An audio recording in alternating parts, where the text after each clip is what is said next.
It's often said that it takes a village to raise a child, but until you have a child with medical needs, you don't realize how true that statement is. Harrison was born to Ken and Brittany in 2020. Happy and healthy, the new family was excited to experience the firsts together.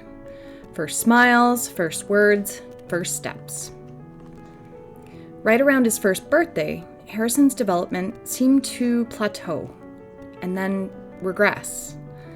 It was clear that something was happening, but they didn't know what, so they began investigating with the help of doctors and specialists. Brittany was pregnant at the time, and in December 2021, before Harrison turned 18 months, she gave birth to his little brother, Grayson.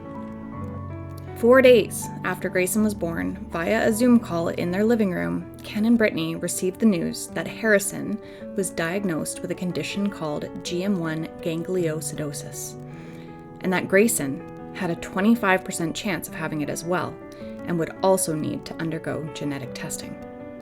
Within that Zoom call, that it was terminal and that there was nothing that they could do, and the doctor referred to it as her and her team deal with rare on the daily, and this was ultra rare for them. So as you can imagine, there's complete and utter devastation going through, GM1 gangliosidosis is an always fatal neurodegenerative disease that can vary in its onset and symptom presentation. Despite some clinical trials and potential enzyme therapies, there is no treatment or cure for the condition. The average life expectancy for a child with GM1 type 2A, the type Harrison is diagnosed with, is 5 to 10 years. And then trying to figure out how we were going to try to tell everybody. Now, the day we found out, your mom came out and told her,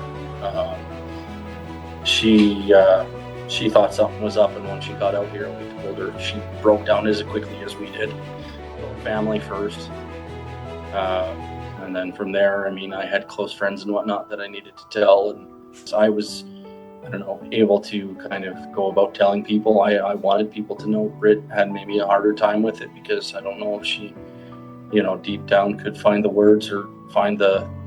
I couldn't tell anybody. I didn't. Yeah. I didn't call anybody. Ken basically had to be the bearer of bad news to everyone, because I just couldn't say it, because I didn't want it to be real. Yeah. And I unfortunately couldn't let it not be real, and I needed my friends. I needed my village, so to speak.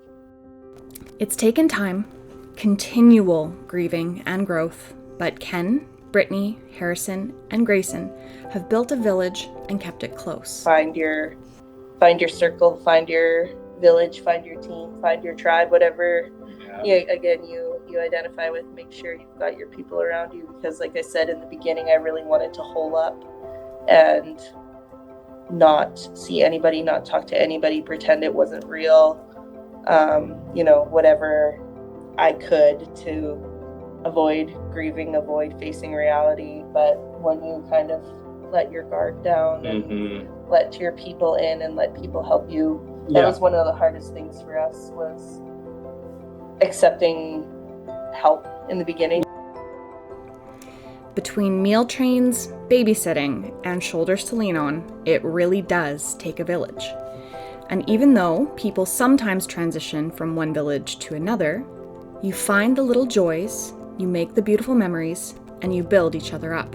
We also had to learn to ask as well, as uncomfortable as it was, and as it still is, because we're still bouncing back. Not a pride thing either. Yeah, and one of the hardest things too is people always say, well, how can I help? And when you're in this fog, haze, trauma brain mode, sometimes things cross your mind, like, man, a date night would be nice, or some groceries would be great, or some help with some gas so that we can get to this appointment. But you don't necessarily want to say that. No. But I think if you find your voice and can say that in moments of real need, of real despair, it's definitely helpful, and people will jump to hear it. So, we leave you with this thought and wish. Invest yourself in your villages and welcome the opportunities for support. Those little bits of joy you allow in and create are powerful and can help make even the worst of times